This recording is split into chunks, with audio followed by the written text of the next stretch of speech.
നമസ്കാരം. നമുക്കിന്ന് കുറച്ച് ഞണ്ട് കിട്ടിയിട്ടുണ്ട്. നമുക്ക് ആകെ കിട്ടില്ല ഞണ്ട് ഇതാണ്. 3 പേർ കൂടി കിട്ടില്ല ഞണ്ടാട്ടാ. അപ്പോൾ നമ്മൾ ഇത് കടൽ ഞണ്ടാണ് കേട്ടോ. കായൽ ഞണ്ട് ഓൾറെഡി നാളെ അരച്ച് വെക്കുന്ന ഒരു വീഡിയോ നമ്മുടെ ചാനലിൽ ഇട്ടിട്ടുണ്ട്. അപ്പോൾ ഇത് നമുക്കൊരു റോസ്റ്റ് ഉണ്ടാക്കാം. അപ്പോൾ ആ വീഡിയോയിലേക്ക് പോകാം കേട്ടോ. അപ്പോൾ നമുക്ക് ഞണ്ട് ക്ലീൻ ചെയ്തെടുക്കാം കേട്ടോ.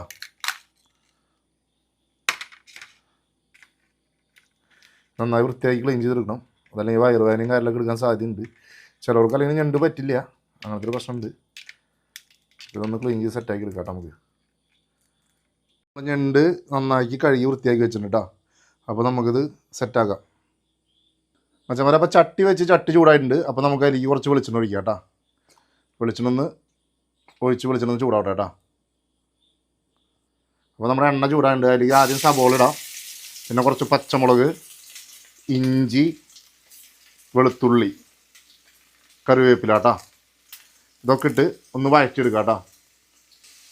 അപ്പോൾ നമുക്ക് നന്നായിട്ട് വാട്ടിയെടുക്കാം കേട്ടോ. അപ്പോൾ ഒന്ന് വാടി സെറ്റായി വരട്ടെ, എന്നിട്ട് വേണം നമുക്ക് പൊടികൾ ചേർക്കാൻ. അപ്പോൾ നമ്മുടെ സബോളയും പച്ചമുളകും ഇഞ്ചിക്ക് മൂത്ത് വന്നിട്ട് അതിലേക്ക് പൊടികൾ ഇടാം. ആദ്യം കുറച്ച് കാശ്മീരി ചില്ലി ഇടുന്നുണ്ട്.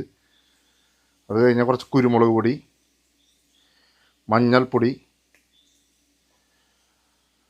തുണ്ട് മല്ലിപ്പൊടി ഉണ്ട്. മല്ലിപ്പൊടി കുറച്ച് ഇടണുള്ളൂ കേട്ടോ. മല്ലിപ്പൊടി ഉണ്ട്. അപ്പോൾ അതിലേക്ക് കുറച്ച് കാന്താരി മുളക് ഉണക്കി പൊടിച്ചിട്ടുണ്ട് കേട്ടോ. നമ്മൾ കാശ്മീരി ഇട്ട് കാരണം എരിവ് കുറവായിരിക്കും.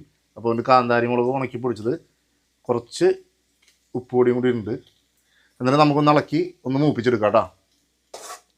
അപ്പോൾ നമ്മുടെ പൊടികളൊക്കെ മൂത്ത് വന്നിട്ടുണ്ട്. അതിലേക്ക് നമ്മൾ കുറച്ച് അരിഞ്ഞ് വെച്ച തക്കാളി ചേർക്കുകയാണ്. തക്കാളി ആദ്യം ചേർക്കാത്ത എന്താണെന്ന് വെച്ച് കഴിഞ്ഞാൽ പൊടിയും മൂത്ത് കിട്ടാൻ ബുദ്ധിമുട്ട് വരും. അപ്പോൾ അതുകൊണ്ടാണ് തക്കാളി നമ്മളിത് മൂത്തതിന് ശേഷം ഇട്ട് ഒന്ന് വഴറ്റിയെടുക്കണം കേട്ടോ. ഈ തക്കാളി കൂടി ഒന്ന് വാറട്ടെ. അപ്പോൾ അതൊക്കെ മൂത്ത് വന്നിട്ടുണ്ട്. അതിലേക്ക് നമ്മൾ ഞണ്ട് ചേർക്കുന്നുണ്ട് കേട്ടോ.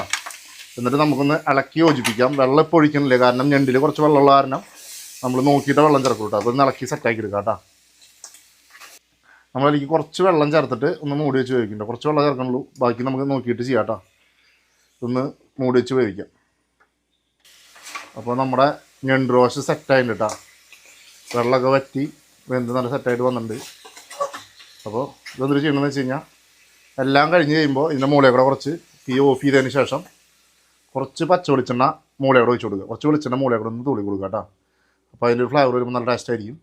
അപ്പോൾ നമ്മുടെ രണ്ട് റോസ്റ്റ് സെറ്റാക്കിയിട്ടുണ്ട്. അപ്പോൾ നമുക്കത് ബാക്കി കാണിച്ചു തരാം. പ്ലേറ്റിലേക്ക് മാറ്റേ. അവസാനം നമ്മൾ കുറച്ച് കറിവേപ്പില കൂടി അതിൻ്റെ കൂടെ ചേർക്കണം കേട്ടോ, അതിൻ്റെ ഒരു ഫ്ലേവർ കിട്ടാൻ വേണ്ടിയിട്ട്. ഓക്കെ, അപ്പോൾ നമ്മുടെ ഞണ്ട് റോസ്റ്റ് സെറ്റായിട്ടുണ്ട് കേട്ടോ. ഇതാണ് ഐറ്റം. സംഭവം സെറ്റായിട്ടുണ്ട് വേണ്ട. അപ്പോൾ നമുക്കൊന്ന് കഴിച്ച് നോക്കാം. നല്ല വെളിച്ചെണ്ണ ഫ്ലേവറൊക്കെ ശരിക്കും ഉണ്ട് കേട്ടോ.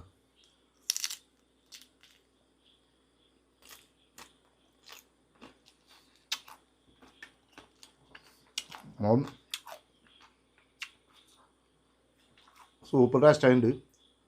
അടിപൊളിയായിട്ട് കേട്ടോ. ഞാൻ ഉണ്ടാക്കിക്കൊണ്ട് പറയല്ല, സംഭവം അടിപൊളിയായിട്ട്. അപ്പോൾ എല്ലാവരും ഒന്ന് ട്രൈ ചെയ്ത് നോക്കുക. അപ്പോൾ നമ്മുടെ വീഡിയോ ഇഷ്ടപ്പെട്ടെങ്കിൽ ചാനലൊന്ന് സബ്സ്ക്രൈബ് ചെയ്യുക, ലൈക്ക് ചെയ്യുക, ഷെയർ ചെയ്യുക, കമൻറ്റ് ചെയ്യാം കേട്ടോ. അപ്പോൾ ഓക്കെ.